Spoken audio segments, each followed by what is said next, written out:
ကျွန်တော်ဒီ Perfect Digital Cutter လေးရဲ့အသုံးပြုပုံလေးကိုကျွန်တော်ရှင်းပြပေးပါမယ်နော် Perfect Digital Cutter လေးကိုစပြီးအသုံးပြုလို့မယ်ဆိုရင်ကျွန်တော်တို့ဒီ Cutter အောက်ပိုင်းမှာပေါ့နော်တောက်လေးတွေကိုအရင်ညှိပေးရပါမယ်တောက်လေးတွေဆိုပေမဲ့ဒီကောင်လေးတွေကကျွန်တော်တို့ဂိမ်းလုံးလေးတွေအနေနဲ့ကစားလို့ရတဲ့ဂိမ်းလုံးလေးတွေပေါ့နော်အတူရှော့လုပ်လို့ရတယ်နော်အနေနဲ့လုပ်လို့ရတယ်ဒီကောင်လေးလေးတော့ကိုအရင်ညီအောင်ညှိပေးရမယ်ညီပြင်းမီတဲ့ခါမှာ Cutter ဒီလိုတောက်လေးတွေလွတ်တတ်တယ်အဲ့လိုတောက်လေးတွေလွတ်နေရဆိုရင်ကျွန်တော်ဂိမ်းလုံးလေးတွေနဲ့ကျွန်တော်အရင်ညှိလိုက်မယ်နော်တောက်လေးတွေမလွတ်အောင်ပေါ့ဟုတ်ကဲ့တောက်လေးလေးတော့ညှိပြီးဆိုရင်ဒါအောက်ပိုင်းကပြီးသွားပြီနော်ကျွန်တော် power ဆောက်ဖွင့်လိုက်မယ်ဟုတ်ကဲ့ power ဖွင့်ပြီးတဲ့အချိန်မှာခဏလေးစောင့်အောင်ပေါ့နော်ဒီမှာ00ဖြစ်သွားပြီဆိုရင်ကျွန်တော်စအသုံးပြုလို့ရပြီဗျဟုတ်ကဲ့ဒီအသုံးမပြုခင်လေးမှာဗျကျွန်တော်တို့အရင်ပိတ်တာရဲ့ kg ရဲ့ပေါင်ရင်ဒီ3မျိုးကိုကျွန်တော်အရင်ရွေးချင်တယ်ပေါ့နော်ကိုသုံးတာပိတ်တာနဲ့ဆိုရင်ကျွန်တော်ဘစ်နေရာမှာမီလီလင်းနေရမယ်နော်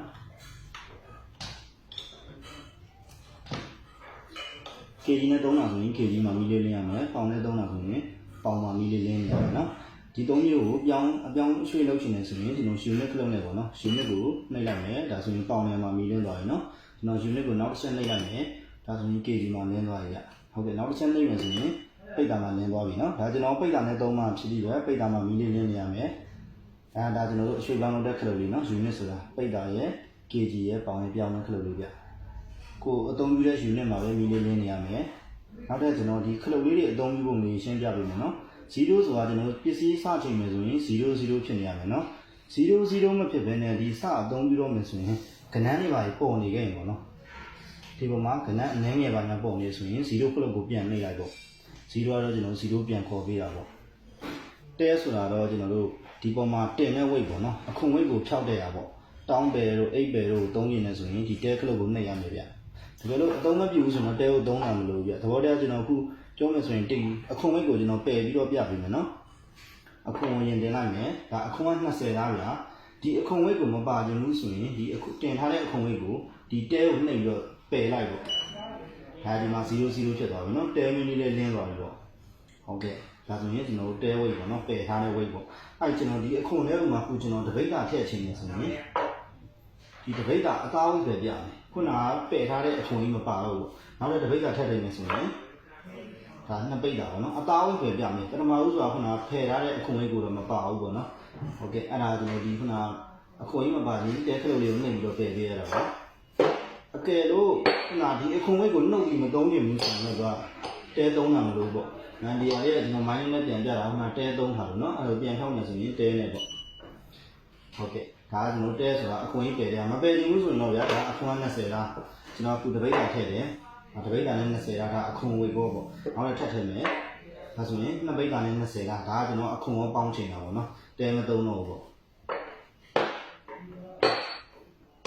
့ဒီ unit ကတော့ခုနကျွန်တော်ရှင်းပြပြီနော်ပိတ်တာရဲ့ kg ရဲ့ပေါင်းရင်ပြောင်းနေရပေါ့ဒီဘက်ဘိုးရိတ်လေးကကျွန်တော်တို့ဘတ်တီအားပြန်စစ်ရပါတော့ဒီဆက်ဆိုရင်ကျွန်တော်တို့ဘတ်တီအားသွင်းပေးရတာဆိုတော့ဗျာတစ်ခါသွင်းရင်ခြာညုံ4နာရီ5နာရီလောက်သွင်းပေးတယ်ဆိုရင်ဒီကောင်နာရီ20အသုံးခံတယ်ပေါ့နော်နာရီ20တိတိသုံးလို့ရတယ်ကျွန်တော်တို့ဘတ်တီအားကိုပြန်ကြည့်ရတော့ဘိုးရိတ်ကိုတစ်ချက်ထောက်ပြလိုက်မယ်ဆိုရင်ကျွန်တော်တို့ DC စစ်တသမကြုံနေတယ်ဆိုရင်ဘတ်တီအားသွင်းလာမလို့ဗျဆက်ပြီးအသုံးပြုလို့ရပါတယ်အပြည့်အသုံးကတော့6.50ပေါ့နော်စစ်တသမ50လောက်ဆိုရင်ဒါဘတ်တီအားအပြည့်ရှိတယ်ဗျဒါအခုကျွန်တော်အနည်းဆိုရင်တော့ဒီထဲမှာ5 volt ရောက်တော့မှာပေါ့နော်5 volt ဆိုရင်ဘတ်တီအားပြန်သွင်းပေးရမယ်ဗျဒါဘိုးရိတ်ဆိုတာဘတ်တီအားကိုပြန်ထောက်ကြည့်တဲ့ခလုတ်လေးပါတကယ်လို့ဒီဘိုးရိတ်ကိုထောက်မကြည့်ဘဲနဲ့ကိုကဒီဆက်သုံးနေမယ်ဆိုရင်ဘတ်တီအားနဲ့တယ်ဆိုရင်ဒီဆက်ကကျွန်တော်တို့အလန်းပေးတယ်ဗျဒီပုံမှာအင်္ဂလိပ်စာလေးနဲ့ low back ဆိုပြီးတော့ကျွန်တော်တို့အင်္ဂလိပ်စာလေးပေါ်လာမယ်နော်ဘတ်တီအားကုန်သွားပြီဆိုရင်အတန်လေးလည်းမြည်လာမယ်အလန်းပေးလာမယ်အဲ့ဒါဆိုရင်တော့ဘတ်တီအားကုန်သွားပြီပေါ့ဟုတ်ကဲ့ဘတ်တီအားကုန်တဲ့ချိန်မှာတော့ကျွန်တော်အားလေးပြန်သွင်းပေးရမယ်နော်ဒီခြာရင်ကျိုးလေးမှာကျွန်တော်တို့ဒါဆိုရင်ကျွန်တော်တို့ကျိုးဓာတ်လိုက်ပေါ့နော်အားလုံးတွေပါတယ်သူကပျောက်တော့ဘာမှမရှိတော့ဘူးပြီးရင်မှားတယ်တာဘာမှမရှိတော့ဘူးပေါ့နော်ဒါကျွန်တော်တို့ဒါလေးကျိုးလေးပါဒီကလလေးကိုကျွန်တော်တို့ပလက်ထိုးလိုက်မယ်ဆိုရင် AC နဲ့မှာချက်ပြလေးနင်းနေမယ်နော်ဒါဆိုအားဝင်တာကိုချက်ပြတာပါတစ်ခါနဲ့4နာရီ5နာရီဆိုတော့အလုံးလုံးပါပဲအားပြည့်တော့လို့ဒီမှာအယောင်ပြောင်းလာတာဘာညာတော့မရှိဘူးเนาะအားဝင်တာကိုပဲချက်ပြမယ်ကိုကတကယ်လို့ခုနအားပြည့်တွင်းနေတယ်ဆိုရင်အချိန်လေးနဲ့နိုင်လေးတက်မှတ်ပြီးတော့တွင်းပေးရမယ်เนาะ4-5နာရီလောက်ပဲဟုတ်ကဲ့ပြီးရင်ဒါကကျွန်တော်တို့စတန်မန်ဖြစ်သွားတာပေါ့เนาะဒီပေါ်မှာဘာမှမတင်တော့ဘူးမသုံးတော့ဘူးဆိုရင်နောက်ထပ်ချိန်ရရှိသေးတယ်ဆိုရင်ပေါ့ဒါတနေဝင်ဖွင့်ထားလို့ရတယ်ဗျာပါဝါဖွင့်ထားလိုက်တာ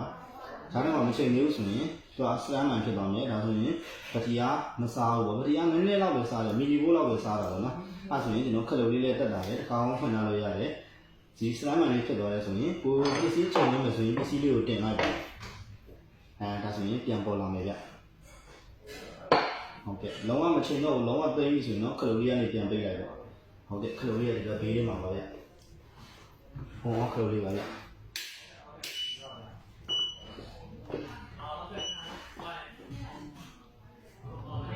ကဲ0ဖြစ်ပြီနော်နောက်ကျကျွန်တော်တို့ဘက်တီရီယာတစ်ခုပြတာပေါအောင်ဖွင့်လုံးမှာ DC ဆိုပြီးတော့ဘက်တီရီယာကိုအရင်တန်းပြပေးရနော် DC စစ်တသမကြုံနေဆိုရင်ဒါကိုဆက်သုံးလို့ရတဲ့အနေအထားပေါ့ဟုတ်ကဲ့အသုံးပြုပုံလေးကဒါလေးပါပဲဗျဘာမှတော့အရှုပ်ရှင်းလို့မရှိပါဘူးဗျခလုတ်လေးကလည်း၄ခုပါတာပါဟုတ်ကဲ့ဒီမှာလည်းတင်ဂီတာလေးပြပါလေဗျ0မီဆိုတာကတော့ကျွန်တော်တို့ဒီ00ဖြစ်လို့ပေါ့နော်မီးလင်းပေးတာစလေဘယ်မီးဆိုတာကတော့သူကကျွန်တော်တို့ဒီစလေဘယ်မီးငြိမ်မှတာပစ္စည်းတစ်ခုချိန်လို့ဆိုရင်အမှန်လို့ရတာပေါ့ပစ္စည်းတစ်ခုတင်တယ်ဗျပစ္စည်းတင်လာတဲ့ပစ္စည်းကငြိမ်ပြီဆိုရင်ဒီမှာစလေဘယ်မီးလေးလင်းပါမယ်ဒါဆိုရင်အမှန်လို့ရရဲ့ဘယ်လိုပစ္စည်းထည့်တော့မှပစ္စည်းကလှုပ်နေတာဘာညာရှိတယ်ဒီမှာမီးလေးမလင်းဘူးဆိုရင်အမှန်လို့မရဘူးဒီမှာလည်းခဏစားနေတယ်ဗျပစ္စည်းလေးတင်ပြီးပြီမီးလေးလင်းသွားပြီဆိုမှဒါအမှန်လို့ရမှာလေဒါဆိုရင်နှစ်ပိတ်တာပါကျွန်တော်ဒါဆိုပေါင်ပြောင်းလိုက်မယ်နော်ဒါပေါင်ဝိတ်ပါဒါဆိုရင် kg ဝိတ်ပါဟုတ်ကဲ့ဒါဆိုရင်ပိတ်ပါဝိတ်နော်ဟုတ်ကဲ့ဒါကျွန်တော်ရှင်းပြပေးပါအခုစင်မပြေတာရှိရင်လည်းကျွန်တော်ဖုန်းဆက်ပြီးတော့မင်းမြန်နိုင်တာပဲခင်ဗျဟုတ်ကဲ့ကျေးဇူးတင်ပါတယ်